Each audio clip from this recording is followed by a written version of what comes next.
Isang simpleng tao sa Baguio ang di umano ay nakakuha ng mapa mula sa anak ng isang Japanese soldier noong World War II. At ang mapa? Papunta sa kinaroroonan ng Yamashita's treasure. Sinunod niya ito, pinuntahan at pagdating sa lokasyon ay agad siyang naghukay. At laking gulat niya nang biglang nakakita siya ng isang bagay na kumikislap sa dilim. Isang golden Buddha na tumimbang ng 1 tonelada. Sa loob nito, may mga diamonds pa na nakatago na sapat para yumaman ang buong pamilya niya. Pero sa halip na maging milyonaryo, naging target siya ng pinakamakapangyarihang tao noon sa Pilipinas. At hanggang ngayon, ang gintong Buddha na yon ay hindi pa nakikitang muli. Kilalanin natin si Rogelio Rojas, ang taong pinatahimik umano ni Marcos Sr. noong matagpuan niya ang bahagi ng Yamashita's treasure. Noong ikalawang digmaang pandaigdig.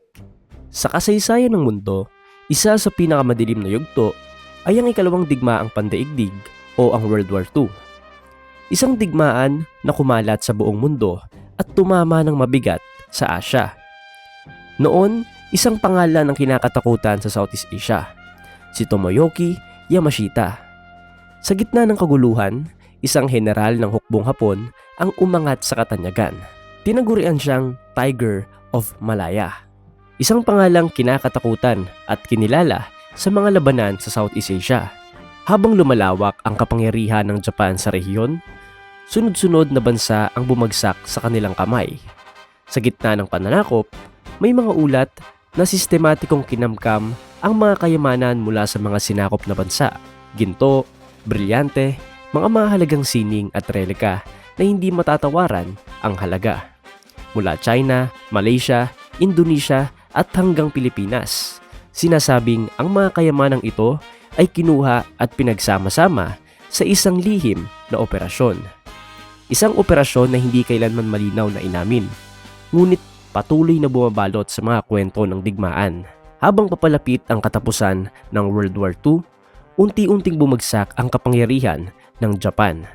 Ayon sa mga ulat at alamat, inutos ni Yamashita na itago ang mga nakolektang kayamanan sa pamamagitan ng paglilibing sa mga ito sa iba't ibang bahagi ng Pilipinas, sa mga kuweba, bundok at mga lihim na lagusan. Sinasabing doon itinago ang daang-daang yaman. Noong 1945, tuluyang bumagsak ang Japan at noong 1946, si Yamashita ay hinatulan at binitay. Ngunit hanggang sa kanyang kamatayan, nanatiling hindi malinaw ang katotohanan sa likod ng sinasabing kayamanan. Kasama niyang nawala ang mga lihim na lokasyon ng mga kayamanang ito. Mula noon, isinilang ang alamat. Ang alamat ng Yamashita treasure. Isang misteryo na bumalot sa Pilipinas sa loob ng maraming dekada. Isang kayamanang hinanap ng libu-libong tao mula sa iba't ibang panig ng bansa. Ngunit sa kabila ng maraming pag-asa, karamihan sa mga sumubok ay nabigo. At ang iba pa nga ay hindi na muling nakabalik pa. Hanggang sa isang pangalan ang muling lumutang sa gitna ng alamat. Rogelio Rojas. Si Rogelio Roger Domingo Rojas ay ipinanganak noong dekada 40. Isang dating sundalo at sa simpleng buhay niya sa Baguio, isa siyang locksmith sa araw at treasure hunter naman sa gabi. Isang ordinaryong ama ng pamilya sa paningin ng marami. Ngunit may kinikimkim siyang paniniwala na babago sa kanyang buhay. Noong 1961, isang mahalagang pangyayari ang unang nagbukas ng pinto sa kanyang magiging misyon. Nakilala niya ang anak ng isang Japanese soldier. Ayon sa kanya, may iniwang impormasyon ang kanyang ama bago ito mamatay. Isang mapa na may kaugnayan sa mga sinasabing nakatagong kayamanan sa Pilipinas. Hindi iyon agad pinaniwalaan ng marami. Pero hindi doon nagtapos. Makalipas ang ilang panahon, nakilala rin ni Rojas ang dating interpreter ni Tomoyoki Yamashita. Ayon sa kanyang salaysay, personal niyang nakita ang isang underground tunnel, isang lugar na puno umano ng ginto at isang malaking gintong Buddha na sinasabing bahagi ng nakatagong yaman ng digmaan. Para kay Rojas, sapat na iyon upang magsimula. Noong 1970, nakakuha siya ng opisyal na permit sa paghuhukay mula kay Judge Pio Marcos, isang kamag-anak ni Ferdinand Marcos.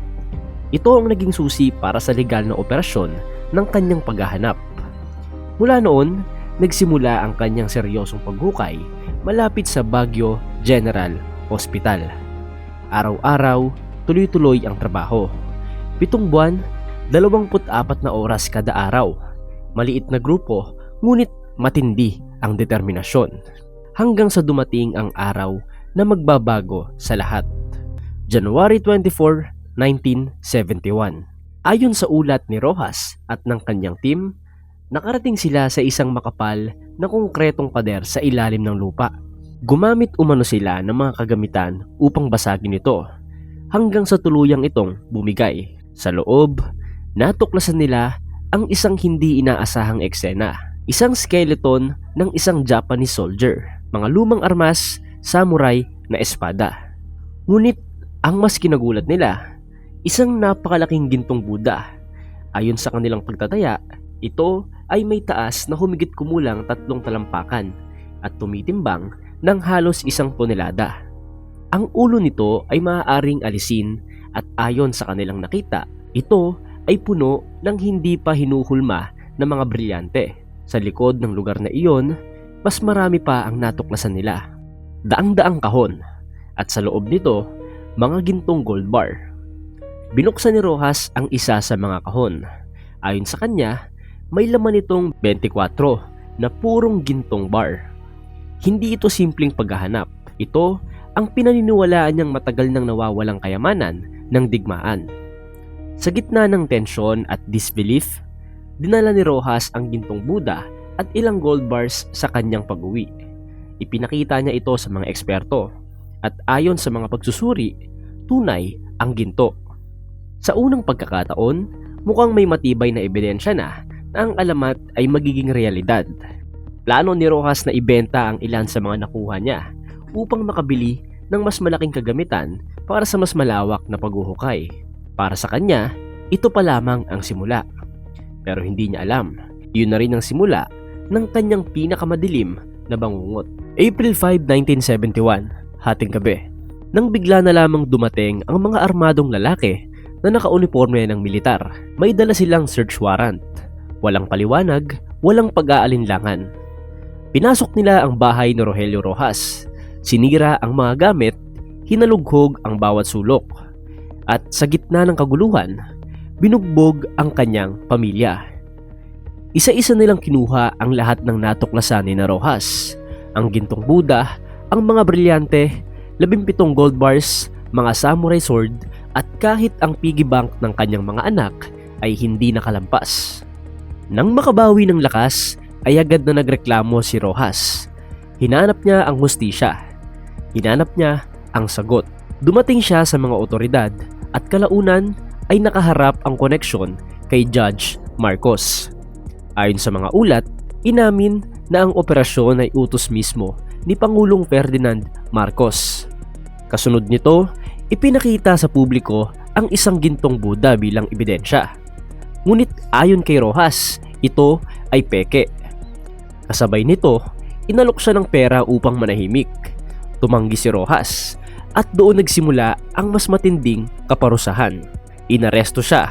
Sa loob ng kulungan, tiniis niya ang matinding torture, electric shock, pagsunog gamit ang sigarilyo, paulit-ulit na pambubugbog, at pinilit siyang pumirma sa mga dokumentong nagsasabing hindi totoo ang kanyang natuklasan. Ngunit sa kabila ng lahat, gumamit si Rojas ng kanyang kasanayan bilang locksmith at sa isang pagkakataon ay nakatakas siya sa selda. Hindi nagtagal ay muli ulit siyang nahuli. Sa pagkakataong ito, ikinulong siya ng halos 2 taon sa kasong sinasabing gawa-gawa lamang. Nang siya ay makalaya, ibang mundo na ang kanyang binalikan. Ang lugar ng kanyang paghukay ay wala na. Ang buong site ay hinukay na ng militar at lahat ng ebidensya ay inalis. Taong 1986 sa Pilipinas, isang makasaysayang pangyayari ang yumanig sa bansa. Ang pag-aaklas ng taong bayan sa EDSA People Power Revolution. Sa loob ng ilang araw, napatalsik sa kapangyarihan si Ferdinand Marcos at tumakas patungong Hawaii. Taong 1998, 2 taon matapos nito, isinampa ni Rogelio Rojas ang isang malaking kaso sa Hawaii laban kina Ferdinand Marcos at Imelda Marcos. Isang kasong hindi lang tungkol sa pera, kundi tungkol sa sinasabing pagnanakaw ng kayamanan at sa karahasang dinanas niya. Taong 1996, pagkalipas ng ilang taon na paglilitis, dumating ang hatol ng korte. Nanalo si Rojas. Ayon sa jury, napatunayan na may ebidensya ng pagkuha sa gintong Buddha at mga kayamanang natuklasan niya, pati na rin ang mga paglabag at pagmamalupit na kanyang dinanas. Ang halagang itinakda ng korte noong mga panahong iyon ay umabot sa 22 billion US dollar. Isa ito sa pinakamalaking civil award sa kasaysayan noong mga panahong iyon. Ngunit ang tagumpay na ito ay hindi niya na nasaksihan ng matagal. Noong May 25, 1993, pumanaw si Rogelio Rojas sa edad na 49. Ang opisyal na dahilan ng kanyang kamatayan ay tuberculosis. Walang isinagawang autopsy, walang malinaw na pagsusuri na sumunod. Ngunit para sa iba, hindi ito simpleng pagkamatay. Marami ang naniniwala na si Rojas ay hindi na umabot sa huling yugto ng kanyang laban sa korte dahil siya ay maaaring pinatahimik bago pa tuluyang makapagpatuloy sa pagbibigay ng buong katotohanan. Hanggang sa ngayon, patuloy pa rin ang kontrobersya. Ang kaso laban sa mga Marcos ay patuloy na binabatikos, tinatalakay at pinagtatalunan. At ang alamat ng kayamanan ng Yamashita Treasure ay nananatiling hindi tuluyang nabigyan ng final na sagot. Ang kwento ni Rogelio Rojas ay patunay na totoo ang Yamashita Treasure at totoo rin ang kasakiman ng kapangyarihan. Siya ay naging simbolo ng ordinaryong Pilipino na lumaban sa may kapangyarihan. Maraming mga nagsasabi na ito ay sumpa. Maraming treasure hunters ang namatay o naghirap. Hanggang ngayon, ang pamilya ni Rojas ay patuloy na nakikipaglaban para sa hustisya. Ang kanyang kwento ay paalala. Ang tunay na kayamanan ay hindi ginto, kundi ang tapang at katapatan. Hanggang ngayon, nananatiling misteryo ang Yamashita Treasure. Pero ang tapang ni Roger Rojas, ito ay hindi kailanman makakalimutan. Justice delayed is justice denied. Pero ang katotohanan ay mabubuhay magpakailanman.